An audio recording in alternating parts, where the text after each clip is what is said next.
দেশে ১ বছর ধরে ইতিবাচক ধারায় প্রবাসী আয়, এই ধারা অব্যাহত রয়েছে চলতি মাসেও। বান্ডেল থাকলে প্রতি সেনমানিতে টাকা বাঁচবে। বিকাশ সেনমানি বান্ডেল কিনে জিতুন প্রতি লেনদেনে।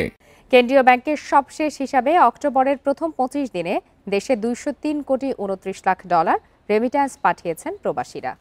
কেন্দ্রীয় ব্যাংক জানিয়েছে, অক্টোবরের প্রথম ২৫ দিনে রাষ্ট্র মালিকানাধীন ও বিশেষায়িত দুটি ব্যাংকের মাধ্যমে ৫৮ কোটি ১৬ লাখ ডলারের প্রবাসী আয় এসেছে।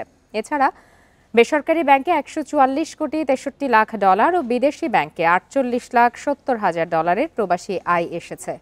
সংশ্লিষ্টরা জানান, গত বছরের আগস্টে আওয়ামী লীগ সরকারের পতনের পর থেকেই বৈধ চ্যানেলে প্রবাসী আয় প্রবাহ বেড়েছে।